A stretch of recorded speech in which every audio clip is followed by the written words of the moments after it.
from the heart of Dubai, where tomorrow is being built today, to the world. Welcome to the CTO Show with Mehmet. Here, we redefine technology and reimagine possibilities. With Mehmet, delve into the riveting realms of AI, cybersecurity, and digital technology. Experience the thrilling highs and lows of startups. Immerse yourself in the spirit of entrepreneurship and witness the future of business innovation being written in real time. Now, without further ado, let's tune in and explore the future. Hello and welcome back to a new episode of the CTO Show with Mehmet. Today, I'm very pleased joining me from the US, and thank you, Mark, for staying late. In your Very time, welcome. Mark Donnigan, he's a virtual CMO, uh, have a lot of experience about marketing, especially with tech startups. And Mark also has a podcast like myself.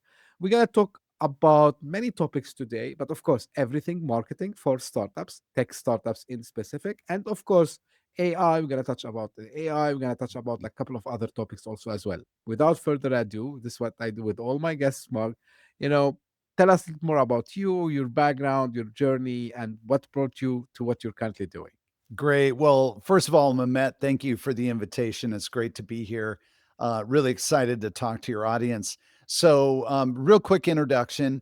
I am actually a technologist at heart. Although I have never worked professionally as an engineer, my first 2 years of university were computer science.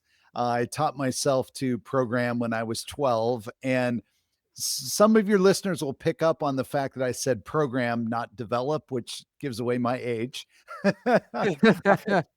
I found my school's Apple II, and actually, it's kind of a cool story. An uncle of mine who I actually rarely saw.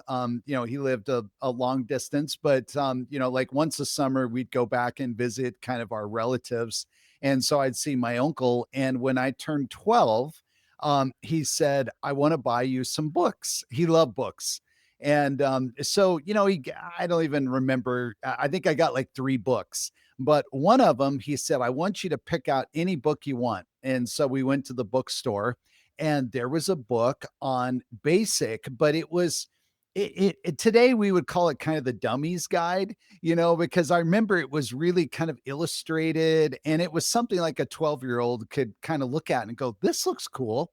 And I said, I want that book.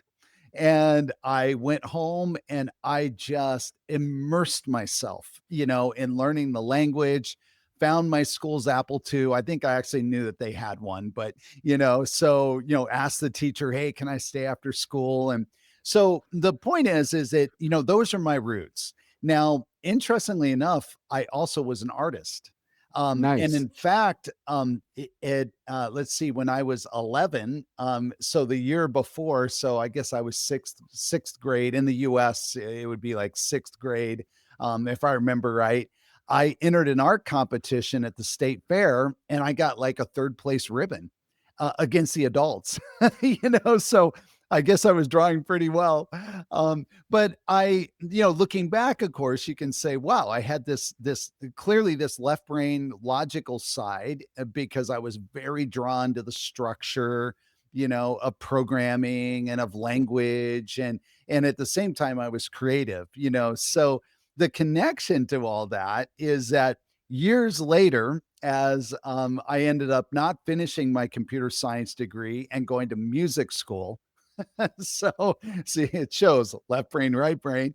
Right. I woke up one day and I went, okay, I'm actually a fairly decent musician. I could play pretty well.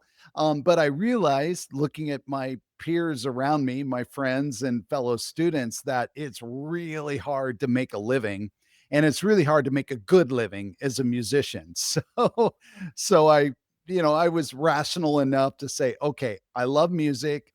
It'll always be a love of my life, but I need to find a way to, it's like make a nice living, be able to support a family one day, that sort of thing. Went into sales, that got me into marketing. always worked in technology companies. And, as the saying goes, you wake up one day and you look back and say, wow, how did I get here? So, but that's the connection. And that's also why I love technical founders. Mm-hmm. I love technical founders because I can relate. I speak the language, although again, I've never actually been an engineer. I don't code today, although I'm loving all the no code, low code tools that are out there. Doing a lot in the AI space with those. Just personally, building tools. But yeah, it's a really good fit because the challenge is, there is that creative side of how are you going to take a deep technology and drive that into the market. As we well know, the best technology doesn't actually build a business, which is really sad that that's true, but it is true. How many great technologies have absolutely failed, and how many companies have been wildly successful, on the backs of technology that, though good, maybe wasn't actually the best. But guess what? They got right was sales and marketing, and so that's what connected to me. And so I love working with founders and helping them, build, exciting businesses around their inventions and their innovations. Great, and thank you again, Mark, for making it today. Now, I want to Absolutely. start with your experience working with founders, right? Mm, So, and startups, usually tech startups, they start with very very small teams, like probably maybe a couple of founders, two, one, two, three, right? And probably they have like maybe someone doing the coding, an engineer or yeah, something like that, yeah. and then they start to figure out, and probably at the beginning, they would be trying to take the product to the market. Now, I know you say small teams beat big teams. Like, Yeah. can you break this down to us? Like, what are like some of the principles that make it so true in practice? Yeah, yeah, it's a great question because a trap that I actually see founders fall into, especially if they have gone down the VC, the venture funded route, or if they're just fortunate enough to be able to generate a lot of cash early, and so they find themselves with money, and which is a good thing. So, so that's a good thing. It's not a bad thing. But it's somebody usually gives them the advice, maybe through an advisor, through a VC, through some investor, through some friend, who's also founding a company. Hey, you need to build a marketing team. You need to hire salespeople. And so again, depending, the phase of the company and how much money they have, that may mean hiring one person, in marketing and one person for sales, or it might be, let's go build a team. Let's hire 5 people in marketing and, let's get 7 or 8 people in sales. And next thing you know, over a very short period of time, they have a very expensive function across sales and marketing. And at some point, my phone often rings. And I know this story because I've seen it played out over and over and over again. And the story goes like this. The story goes, Mark, we need you to help. Can you come talk to us, or can we have a conversation? So, I do normal discovery. Okay, tell me about your market, what you're going to market. Do you have a marketing team? How big is it? And I get the whole lay of the land, right? And invariably, I hear, oh, but we're so excited because we raised our Series A, or we raised, a Series B, or we raised a really large seed round. And, the investors said we need to build marketing. So we landed somebody from, I won't name a company, but some major, Hmm. tech company. We got somebody who had been there for 5 years during their growth curve. They ran demand gen, or they ran social media marketing, or they ran, some function, probably not the head of marketing, but, some significant team member. They've been here a year and we're just not seeing any results. We think we need to replace them, but we're so excited and they were there for 5 years. Like, what's happening? And the same thing can happen in sales, by the way, although we'll put a pin in that because we're here to talk about marketing, but I've seen it play out in sales, almost the exact same story.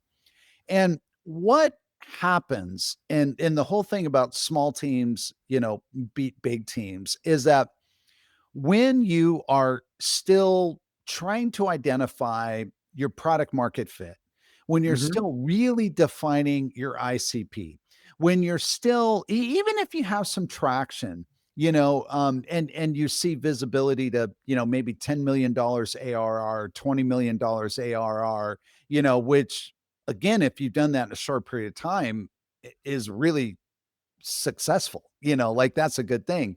But even if you have traction, there still is so much to figure out that when you take a bigger team, which is really only 4 or 5 people, so I don't mean 15 or 20, but 4 or 5 people, you're going to end up saying, okay, this person's responsible for this particular channel of marketing. This person's, owns, design. This person owns this function. And by the nature of you've given them that responsibility, now they're making decisions that are for the best of their function, but not for the impact to the organization. And and I almost want to repeat that again because that it's easy to miss what I just said. What I Right. said is that you could hire somebody who truly, let's just say social media marketing, so LinkedIn, for example, and you can look at their resume, you can look at their background, you can check their references, and everybody can say, this person at the previous company took us from, we only had 3,000 people following our page to, 18 months later, we had 30,000. We could verify that, 10, 20, 30% of our pipeline was coming in through that channel. In other words, they can really legitimately say that this person did a phenomenal job. The problem is that odds are very, very good that that previous company already had an established base, already had a defined ICP, already had a brand position in the market. Oh, and that's not to say it was easy. It's a different Mhm. set of challenges, right? But for a startup, you just can't transpose, the same activities. And so what startup founders fall into, and the reason why I get the phone call, and a lot of times it is a little bit of, as I like to say, head scratching, because the founder's like, I really like the person. Like I know I fundamentally can feel that they're good at their job, but if I'm objective, like the impact to the business isn't there. So like what's wrong?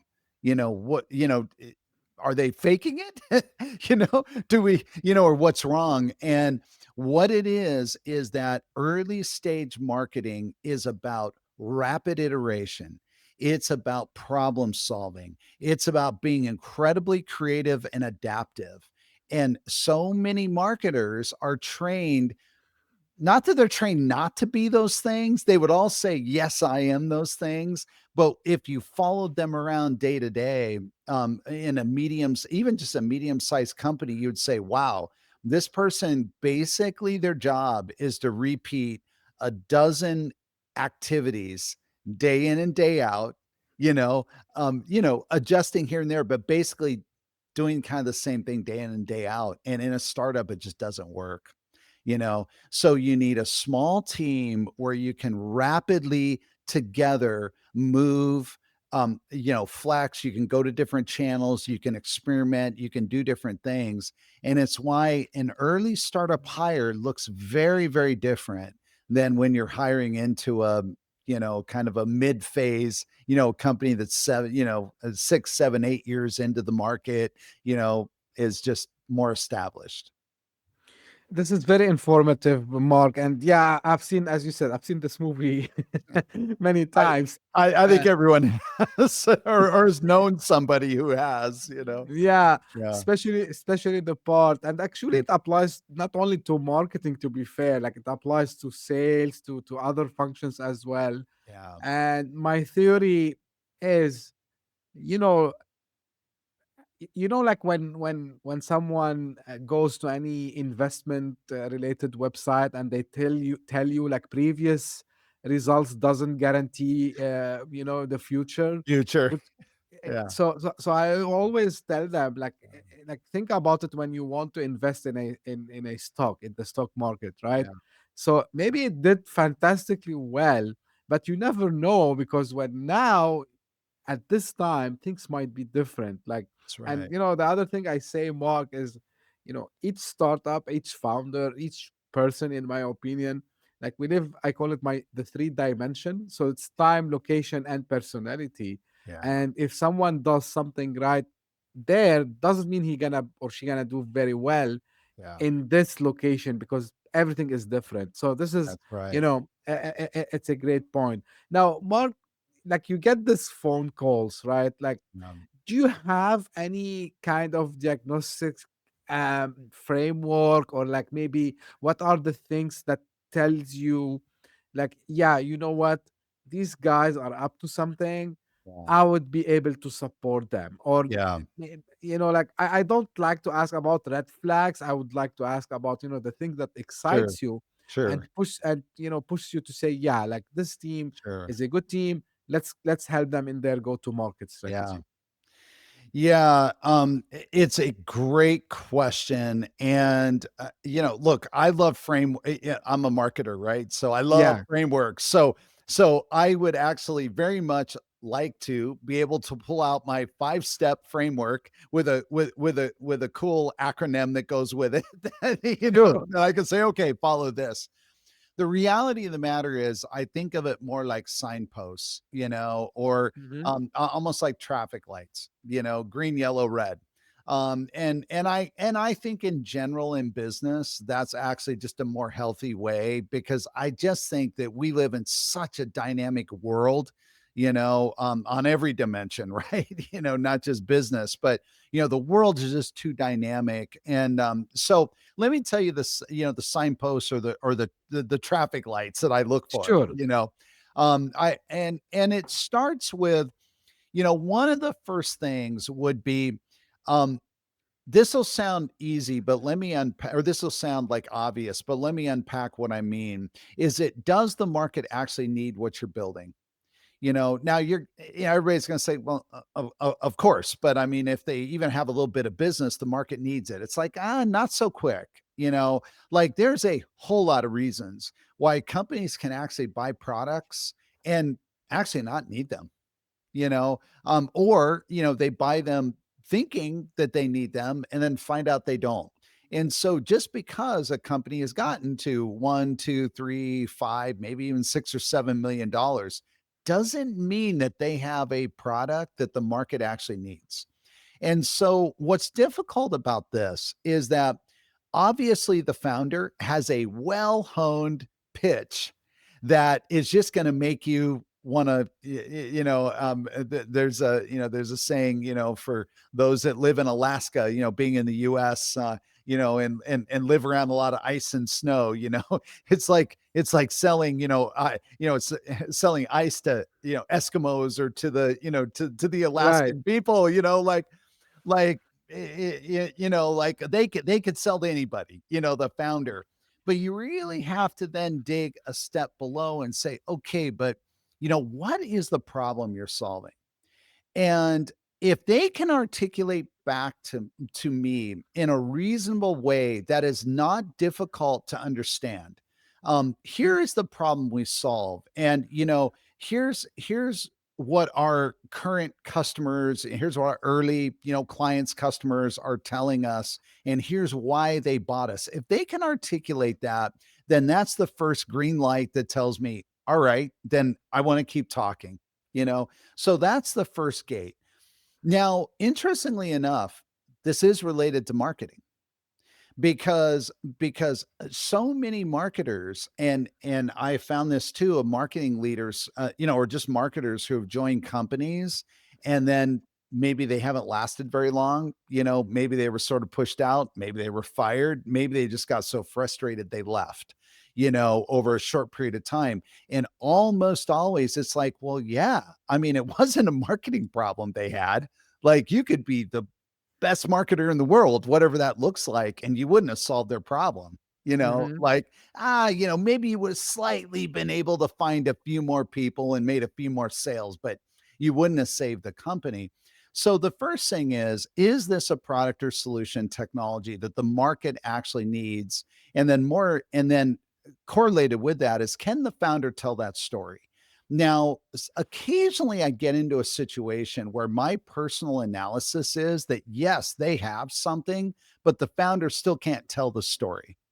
So then my first job is to help that founder tell the story, because if we don't do that and we just sort of amplify what isn't working, again, I'm going to fail. And whatever we do in marketing will fail. So that's like the first step. Now, the next traffic light that we have to get through is does the founder or the founding team understand who the buyer is? Mhm. Now, this is again, some of these things, I'm even, I'm probably reading someone's mind, who's listening to the show right now, listening to this episode, going, okay, come on, this guy's this obvious stuff, like, of course, who's the buyer? Well, if you don't know the buyer, but listen carefully to what I'm saying, because in a B2B, and I am only talking B2B here. So if any Of listeners are course. in B2C, that's a different paradigm, whole different framework. But in B2B, the buying committees are so diverse today. And at least in my experience selling, especially technology products, there really is not the notion anymore. And I'm just finding it to be universally true. It doesn't matter the industry, it almost doesn't matter the deal size. The notion of finding the budget holder and then convincing that person to buy your product is over. Like the budget holder is now a committee. It's multiple people. Now, that doesn't mean there isn't a single person who is responsible for putting a signature on an agreement. Obviously that's still the case. There's still the CFO that ultimately has to Of sign, or course. there's the EVP, or there's the CEO or whatever. But so there's still that person. But I have seen case after case after case where I've been involved in sales processes that have not closed, where it was not because, oh, we failed to convince the budget holder. It's because some stakeholder on the buying committee had an objection that was reasonable enough that it was able to override. And then maybe there were enough other people had similar objections and overrode. And in every case where I've experienced this and we've lost a deal, the budget holder, who always is the most senior person on the team, never has overridden them, not even one time. And this includes a sales engagement where we were selling to the CTO of AT&T. And I don't Mhm. mean a group CTO, I mean the CTO of AT&T. And he did not override an individual contributor, a subject matter expert, who was probably 6 levels, but maybe even 8 levels below him. I mean, AT&T is a huge organization, right? But this person had a very specific remit and responsibility in an area of technology. And unfortunately for us at the time, they had a different view on what our technology could do. And basically we couldn't get the deal done. And so you have to understand really who your buyer is, who the buying committee is, and who the decision makers are. So I see many, many, many founders get hung up over, and it's really natural, right? You go to a tech conference and you meet someone from Meta, and you meet someone who has a fancy title on their business card. Well, they don't hand out business cards anymore, but you look them up on LinkedIn, and they've been there 10 years, and they come back so excited, convinced that in 3 months they're going to close a deal with Meta, only to find out later that, yeah, that person is very important, but they're part of a committee, of a Mhm. group, that they're just one member. And by the way, the other people have a totally different view. And that poor startup beats his head against the wall, beats his head, go to meeting after meeting after meeting, thinking, why can't we get this done? This person's so excited. Look at, and it's like, well, because they're not actually a buyer.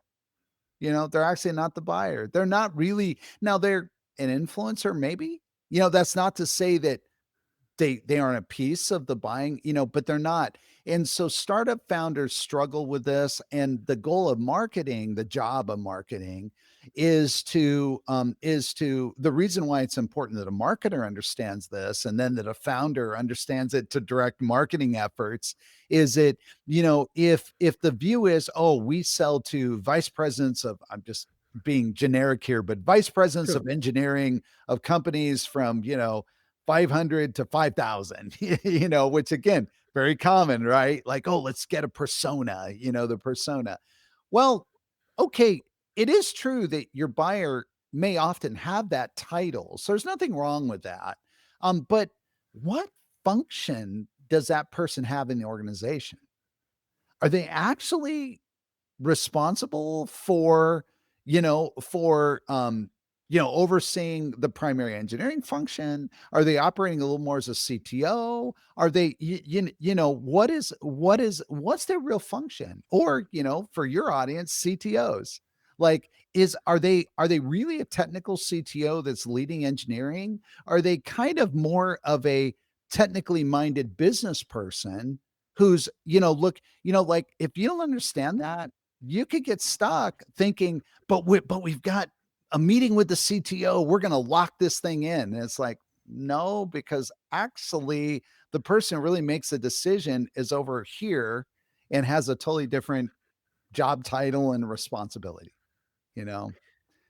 Yeah, So can you relate to this? a lot, a lot. I can, a lot. I can, Mark. Like, and like part of this. This is where I tell people usually is that you need to think lean, right? So, uh, yeah, I can understand sometimes. And you said the joke about people who can sell ice to the Eskimos, right? Yeah, actually, I've seen someone on LinkedIn who put this as his Yeah. you know Yeah. I'm so not sure. I'm not sure. On one hand, there's in certain environments that would be really cheered and praised, and then in others, it's like, well, the problem is that those sales usually don't stick, and yeah, so yeah, yeah, yeah, yeah. it's one thing to 100. get the initial PO, but then if you don't get the follow-on orders, or if they want to return what they bought, like, well, that's actually not so Yeah, good. absolutely. So Yeah. so So, um so that's a green light. And then, we can keep going. You can imagine that what happens as you progress on this journey, like I right. used the street light analogy, so first of all, like, can you even really understand, do you really know, like, what your technology is whether it's needed, and then can you articulate that? So that's kind of the very first gate that you have to get through. Then you have to, do you know actually who your buyer is? And then you get into some of the more, depending on how technical your product is, then you might get into, you're pretty much then in the realm of almost product marketing, and now you're really like, okay, now we have to make sure that, we have the types of materials available that the customer is going to need to even make a decision. This is where I like to call it mapping the buyer's journey. And the buyer's journey is not just, looking at, okay, who in the organization are the influencers or the decision makers, that we need to make sure that we convince, to buy our product, our solution, our technology. But it's really like, what's the process? Like, when does a POC happen? Does a POC even happen? What does a POC look like? What kind of support do they need from us as the vendor, or as the company selling the product? Are there multiple POCs? Are there different phases that the POC needs to happen? Like that's super important because again, marketing can support the sales process. It can support the sales process by saying, "Hey, we know that at this certain stage, um, the CFO or someone with kind of a financial lens is going to get involved and say, "Hey, I really want to validate that the claims that we're going to save, $10 million a year are true." Again, I'm hypothetical making, Sure. but okay, well then marketing needs to have prepared case studies and support materials and maybe calculators and all of this and have it be readily accessible, not sort of hidden, and not where a sales rep has to, say, "Hey, let me send you the calculator." Like it should be available on the website. It should be clearly articulated so that when that CFO on a Thursday night is preparing for the Friday meeting and is thinking, "Gee, I haven't actually, like, I wonder if these people's claims are even true." And they go to your website, well, all that should be available.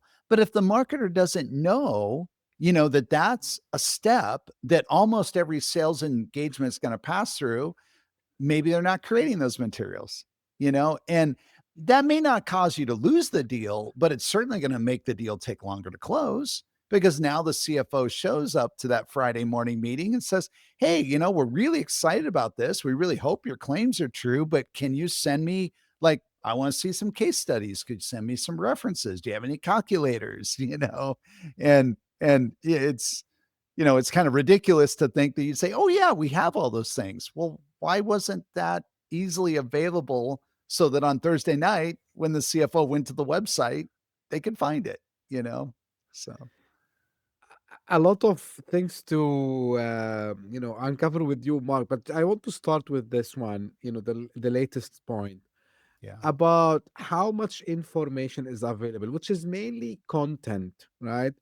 Um, is it underrated in your opinion by some startups and founders? I mean, in a sense, having these use cases is ready. I can understand when they are new, they don't have this, but we are talking about now, probably they have acquired a couple of customers, uh, Exactly.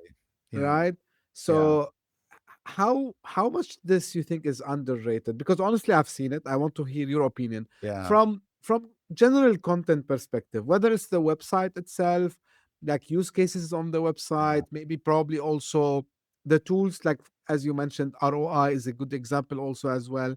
More, and this is something I would love to hear your opinion on, is this thing which started recently, not recently, it's been there for a while, but I mean, it accelerated, which is like the founder content led Yeah. approach also as Oh, well. I love to talk about that. Yeah. Yeah. So, Yeah. so, so why all this?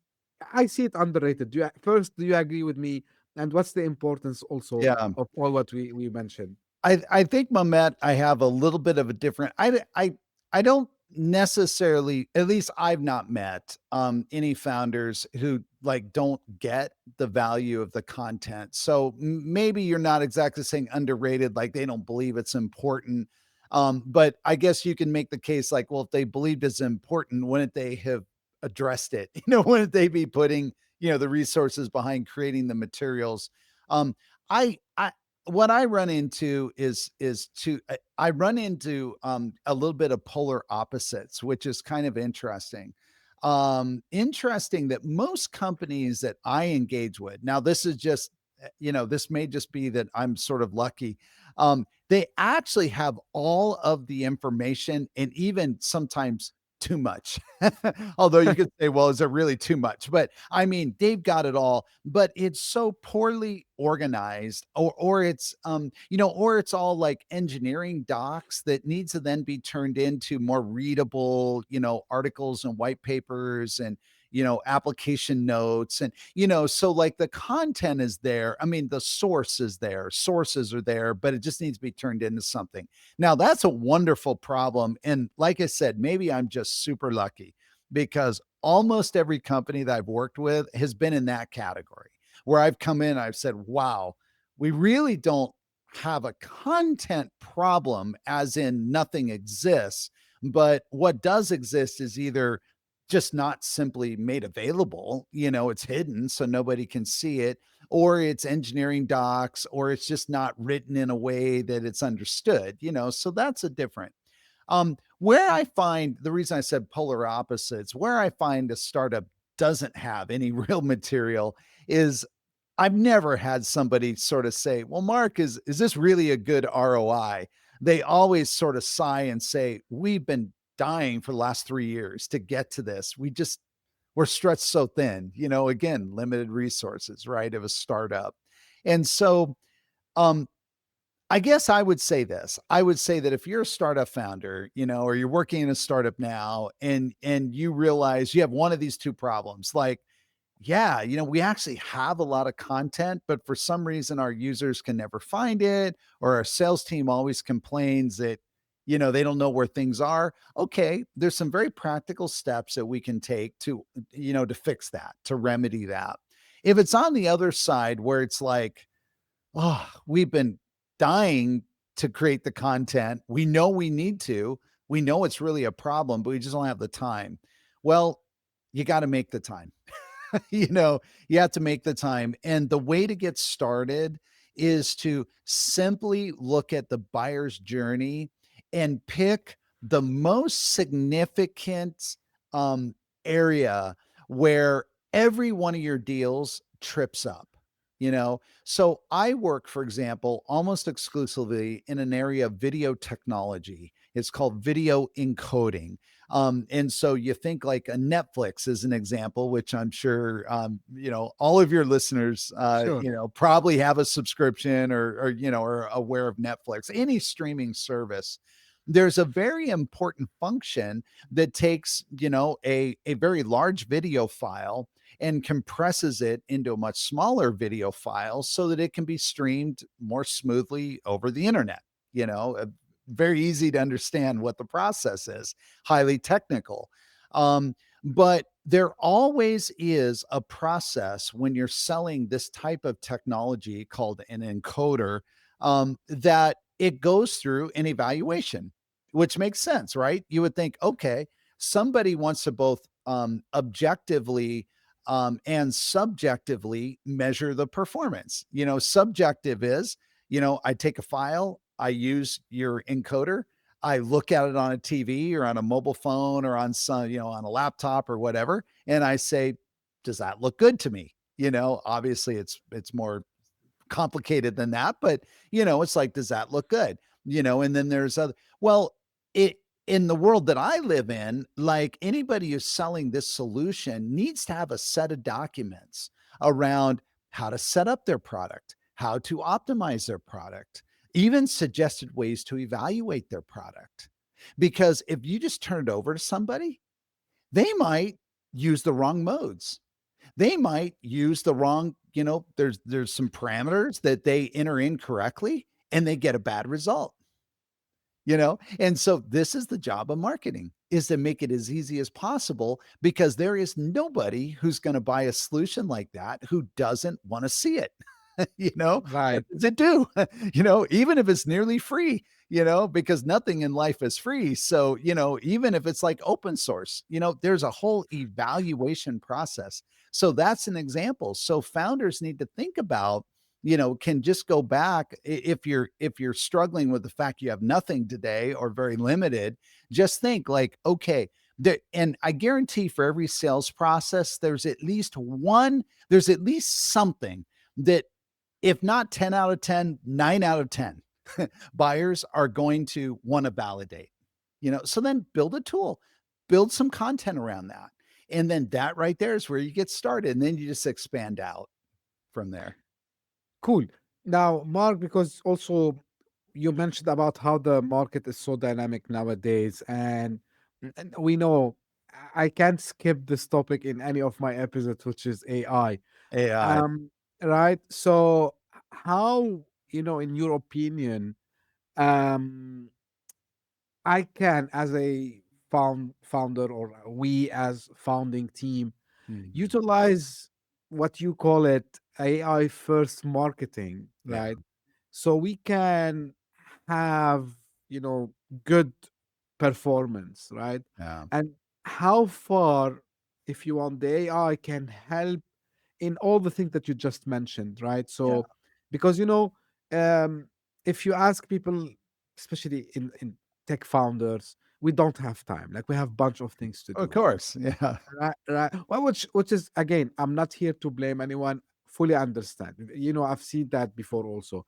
But tell me more about, you know, the AI powered yeah. marketing and how it can outperform, even again with the theme of small teams. Yeah, exactly. Well, it's interesting. I have always believed in smaller teams beat bigger teams. So even before the Chat GPT moment, Yeah. I've just generally found, it's just like, in the army, there's the army, the large, what do they call them, platoons or something with a lot of soldiers, and then there's the special forces, with just six or eight, people who can go in and do these really difficult missions. And so I've always believed in that whole, I've just found it to be true. When you've got a group of incredibly talented specialists who are very focused together, they can be really, really effective. But AI is the accelerator to this, and so here's some things that I found to be true in marketing when you look at the tools. And, it's a whole episode by itself, Mamet. So, Sure. we could have a whole episode just talk about AI in marketing. But what I have found is that for design, you still need designers. The image generation tools are very cool, they're very powerful, they make for wonderful demos, and I'm not saying that there isn't a place for them and they can't be useful. But generally speaking, you still need designers. They're not there yet. Now, AI is wonderful for taking unstructured data and turning it into white papers, blog posts, articles, all kinds of things, social media posts, all kinds of things. And that in combination with a human, I call it human in the loop, is just like rocket fuel. And so for founders, actually, I think founders are in a perfect position to use these tools because a founder, again, your audience and the founders I work with are technical, which means that they're very drawn to these tools. They're probably already somewhat experts, in Hmm. using a lot of the LLMs. So you don't need to teach them prompting. You don't, like they already know that. They may not be experts in marketing, but guess what? These tools with the right prompts and with, the kind of a little bit of guidance can produce an amazing result that certainly maybe a true expert marketer could have produced a little bit of a better result. But I'll bet you what a founder who doesn't really know too much about marketing but does understand the tools can get is better than a lot of marketers that are out in the market today. you know so we can talk more about maybe some of the specifics about how you do that, but I really just suggest don't be shy, and don't be shy to get started with something as simple as you have a PRD, you know and as long as that PRD is sufficiently detailed about the product, um feed the PRD into your model of choice. I'll tell you, I love Gemini 2.5 Pro. It's my really my go-to. Hmm. Chat GPT 5.0 Pro and now 5.1 was just released, I think yesterday or Yeah. maybe today even. Chat GPT is very, very effective.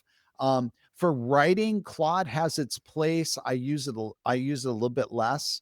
I'm using Perplexity to do research, Perplexity Pro to do research. But if we go back to Gemini 2.5 Pro and Claude 5.0 Pro or 5.1, feed it the PRD and write a prompt that is obviously a little more detailed than what I'm going to speak here, but that is, I am a product marketer for name of your company, um, for this product, and give just a one sentence description of the product. Hopefully it's on your website. Hopefully there's a little bit of of information, that can be found online. I'm giving you the PRD.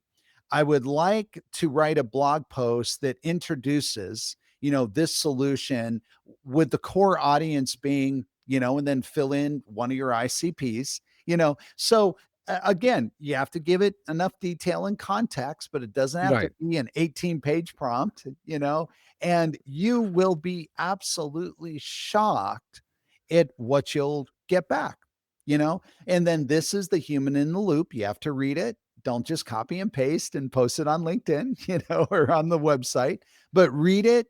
There'll be some things where you're like, oh, yeah, that actually makes sense, but, we're not in that market yet, or, and you modify it. But I'll tell you, it's my secret, secret weapon, which is not so secret because everybody I work with knows that I am AI first and AI powered, but it's how I can be as effective as I am. Right. Mark, in your opinion, um, other than content and, generating probably, as you said, of course, no copy and paste. Any other part of the GTM do you think that they can kind of, let's say, Yeah. rely on AI for it?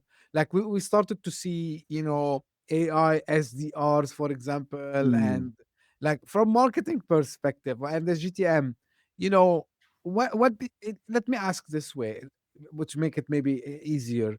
yeah. Which part should always stay human? um,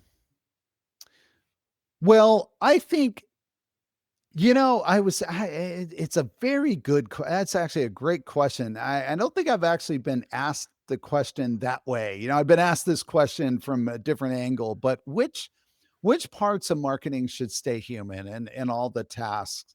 I was thinking about this the other day, and I was thinking about in the context of what is my role today? Hmm.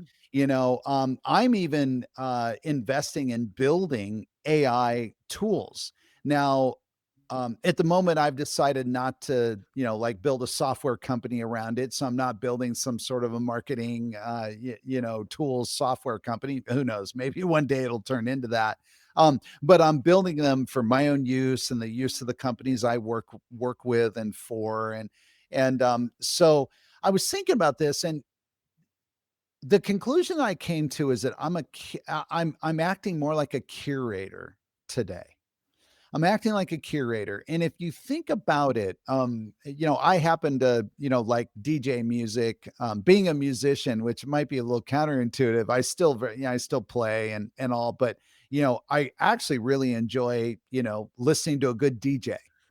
And if you think about what a DJ does, whether it's in a just a traditional nightclub or if it's in some other setting, but they're a curator of music, like a good one. Now there's plenty that are, they're just kind of playing the same stuff over and over, right? But the really good ones, when you go and you leave the club, or you leave the lounge or whatever, and you're like, wow, that was just so good. It's because they were masterfully choosing and curating the styles and then blending them together and mixing it together, so that there was this whole new experience that was created from what was otherwise just a whole string of single songs, which you could have obviously just hit play on, and then that one ended, and hit play on the next one and play on the next one, and you might have still enjoyed on some level the music, but it would not have been the full experience of the way it was mixed together and blended, and all of that. And I think that that is the human part with AI. And the analogy that I would say, the curation, is there isn't today almost anything significant that I write with the models that hasn't gone through multiple models. And interestingly enough, it's not like I have a workflow that says, okay, I have a prompt, for a blog post, right? That starts in Gemini 2.5 Pro. And then I take it into ChatGPT, and then I take it back, and then I let Grok do something. And then, it's not, it's that it's in real time in the moment as I'm reading, and as I'm analyzing, I'm looking at the output. I know what I'm looking for, and I'm constantly adjusting. And then at some point it's fingers on the keyboard, right?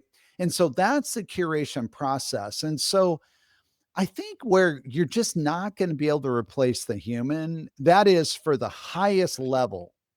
In other words, the content where people say, wow, that was brilliant. I think we're going to I think we're already at a place where the LLMs can produce, wow, that was good, Yeah. but not brilliant. No, not Like yet. I routinely find myself saying, wow, that is good. When I get an output. In fact, now I almost always do, so I don't tell myself that, because it's like, okay, I expect that, right? But I still do not say, wow, that's brilliant. you know Mhm. I'm still then, either putting fingers on the keyboard and and editing it, or I'm saying, I wonder if I added more context here, and if I brought, if I asked it to do some research in this direction, and then we're continuing to refine it. And so that's what I find, is that's the human in the loop. And I just don't see, we are a long ways away from where we're going to get to that, where it's just push button and it's going to be, that's brilliant. And like the human cannot improve it any further. I think we're a long ways away from that. Yeah, and I think to your point, Mark, also as well, because here where the feedback loop would play a role, because even if Yeah. I say, wow, this is brilliant, maybe this is for me, I would go and put it out there and I don't see the interaction or the results that I'm waiting for, right? Yeah. So in my opinion, this is where the human aspect would come and feed this feedback loop back there. Maybe this is my own thought on this. I think you wanted to say something there. Uh, Well, I was gonna tell you about a conversation I had Sure. just last week, which dovetails into what you just said, and also one of the very interesting pitfalls of AI content. So, a couple of years ago, AI loved to talk about landscapes and everything. There were just these words that it would write, that you're kind of like, okay, I know consultants write that way, but like the rest of us don't. And so and then next thing you knew, everything on LinkedIn was written in the same way, and you're just like, okay, this is Chat GPT. And then came the M dashes, the little dash between words, and M Yeah, yeah, yeah. dashes were all over the place. Now, interestingly enough, the M dash, there's sort of this little, funny little, war between marketers and writers, because M dashes are completely legitimate, in English, completely legitimate grammatical mark, I mean, completely legitimate. They have a very defined space. There are some authors that use them quite effectively. It's a major part of the writing. And so these people are really upset. Like, now I can't use M dashes because people think it's like ChatGPT wrote it, The interesting thing is the models have now progressed so far that they no longer use all these AI words. They no longer use M dashes. Only very occasionally do I have to remove them. And I still do, just because people just, it's just sort of ingrained in them. Like, they see an M dash, they go, oh, this must have been Chat GPT. So, um, so, um, so what happens is it you've got this you've got the machine writing this perfect output. And the conversation I had last week was, I was talking to one of the LinkedIn influencers. I think LinkedIn has a special program. There's only, like, I don't know, 300 people in it, in like the whole world. And these are the top voices across, different things. I don't know how they choose them, but I actually co-host a podcast with this person. And so he was telling me about some conversations that he was having with the LinkedIn marketing team or excuse me, the product team, not the marketing team. And so I was sort of lamenting that, some of my impressions were down and, like Oh yeah. I'm like, what's going on? So he was looking at my profile and he made this really interesting observation, which at first I'm like, what are you what are you talking about? That's not a bad thing. He said, Mark, he said, your your writing's too nice. He Oh said, yeah. I look at it and it's incredibly well written. You're making very clear points, but it's just too nice. And LinkedIn and the social networks, but especially LinkedIn, wants it to be provocative. Like say that you think somebody or not somebody, but something is crazy. Say that you can't believe, and here's how you would have done it different. Or say like be provocative, and then I started thinking back about, and this isn't because I am only using LLMs to write on LinkedIn, although a lot of posts, get initially sparked there, or started. But I started thinking about, wow, that's human. Like the machines naturally want to kind of be kind and friendly and, like they want to, but, like humans, sometimes, maybe I'm just not in the best mood and, and I see something, it kind of strikes me wrong and I want to write with a little more, I don't know, angst, you know, and, yeah, and so I would do that as a human, right? But an LLM, it's going to write in this very precise, and there's something about humans that can just pick up on that, like can just, we just, there's just something that causes us to read that post that's nice and maybe nearly perfect. And then that post that maybe the grammar is a little off, maybe there's even a misspelling, but yet it's like, but that's human. Right. And so it just, again, it got me thinking based on this conversation, like, wow. Now, of course, it got me also thinking, like, huh, I wonder if, I need to change my prompts, so because, LLMs can be provocative and you can even ask them to punch up, and, Yeah, yeah, and, yeah. and they will, Absolutely. and I've written some posts, where I use the punch up in the prompt and, it Yeah. definitely makes a difference, Absolutely. I hope like someone, I'm not sure, hope only someone from LinkedIn product team is listening, or if someone knows someone there, I think they need. But Mark, honestly, this is my personal view. Again, like I respect, each company has the right to do what they think is right to them. I Yeah. can't. I can't criticize for the sake of criticizing, but my biggest concern here is because of this approach you just mentioned. It's like the old style newspaper, right? So to sell the newspaper, they used to put, or these magazines, they put these provocative, and still they, Sensation. yeah, and still they do it on their websites. Oh, like this is what happened, next, and question. Yeah, come Yeah. on, like Yeah. like the click. I call it the clickbait. Click Um, clickbait. Yeah. yeah, Yeah. like you can like Yeah. let's remember all together, and maybe from a marketer perspective you would agree with me, Mark. Like like every time these things became over, they were outperformed by someone who would disrupt this. And Yeah. Yeah. I'm expecting, and a lot of voices in at least in the tech industry, and in anything around the tech industry, like VCs, Yeah. investors, operators, they're complaining, sometimes in silence, sometimes Yeah. publicly. Yeah. And I'm expecting, if LinkedIn doesn't do something about it, they don't remove the guy probably who they have hired from Instagram. This might Mm. just out, like someone gonna do something about it. But Yeah. anyway, Yeah. this is just Well, a thought. well, so I heard also something else from a pretty major, actually very major platform company in the video space. I was talking to one of their marketers a couple weeks ago, and it's sort of and sort of related to this in a way. You know how we've always heard, don't sell the features, sell the benefits. Mm-hmm.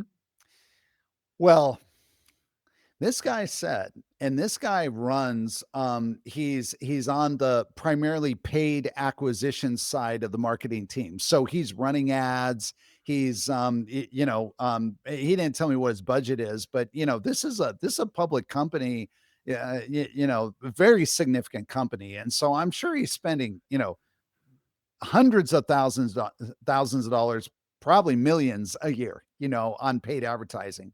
And he said, you know what we found? We found that nobody cares anymore about the benefits. They Mm-hmm. want the features. And whenever we run a benefit like ad or something that's really around, like save, 25%, or get this benefit, they don't perform as well as when we say, here's what this product does. One, two, three. Mm. you know and when he first said it, the knee jerk, it's like the doctor with a little hammer on your knee, and the knee kind of, my first is like, well, that can't be right. It was like I found my brain kind of going there, and then I very quickly corrected myself, and I commented back to him. I said, you know you are so right, because we are so inundated with messages today. Buyers are just, I mean, LinkedIn, through AI, et cetera, all the AI generation, there's so much out there. They're saying, tell me what this can do so that I can make a decision about a very specific problem that I need to solve. Don't give me some high level fluffy. Now, what I'm not saying, and it's not like I've gone and adjusted all my strategies to not talk about benefits. Of course, you still need to educate the market, why, what are the benefits, which translates to ROI. But getting back to making it easy for someone to make a decision. And I just thought that was really profound. And it was interesting to hear from a guy who's tasked with spending large sums of money on advertising. And guess what? He knows, because he has the data to show it. When he says the fluffy stuff, they don't get the ROI in the response. When he just gives the data, the facts, they get the ROI, and I went, wow, okay. Very, very interesting. Yeah, isn't that interesting? It's It's it's very, very fascinating. interesting. It's very, Yeah, very interesting. yeah. Mark, really, like the conversation can stay We for can keep hours going, and and I know we're already over time, I think. no, So it's thank you okay. for Just, bearing with just me. no, no problem. Just final thing, where people can get in touch if they want to learn Sure. more about the services you offer, so where they can find out more. Yeah, sure. So I am at growthstage.marketing. That's my website. So it's growthstage.marketing. It's a .marketing domain. Also, if you just search for Mark Donnigan on LinkedIn, you'll find me. I'm very easy to find. So very active on LinkedIn. Great. Yeah. I will make the life easy for the audience. So, as usual, the links to the website and Mark's profile on LinkedIn will be available in the show notes. If you're listening on your favorite podcasting app, you'll find them there. If you're watching this on YouTube, you will see them in the description. Mark, again, I can't thank you enough. Like, this is very, very, I would say, provocative in a way. That's good. Uh, yeah, in a positive sense, of course, because I think everyone, and I remember I worked with a company before where their motto was like everyone uh sells, right? Yeah. And I'm Yeah. big believer in this, and everyone Yeah. can be should market also as well, because Right. I, i'm I'm an engineer, right? Like, and I was in tech roles, and then I shifted to sales roles. But Mhm. what I figured out, there's nothing without marketing. Like, if That's you right. don't have marketing, to your point that you Yeah. made during the episode, like, even if you really can sell Yeah. ice to the Eskimos at some Yeah. stage to scale, you need marketing. You need marketing. That's Yeah, right. Yeah. you need to amplify, your voice, and only marketing can do this. So, That's right. again, Mark, I really enjoyed. As I said, the links will be in the show notes. And this is to my audience. This is how I end my episodes. If you just discovered us, thank you for passing by. I hope you enjoyed it. If you did, give me a favor, subscribe, share with your friends and colleagues. And if you are one of the loyal fans, the people who keeps coming again and again, thank you very much for the support, for keeping the podcast this year, 2025, raising in the top 200 Apple podcast charts in the entrepreneurship category in different countries. So I see, the charts always keep moving flag colors. So I'm happy for that. Thank you for the support Awesome. wherever you are in the world. And as I say, always stay tuned for a new episode very soon. Thank you. Bye bye. Hit that subscribe button, share the show with your tech-savvy friends and fellow entrepreneurs, and leave us a review on your favorite podcast app. Your support means the world to us.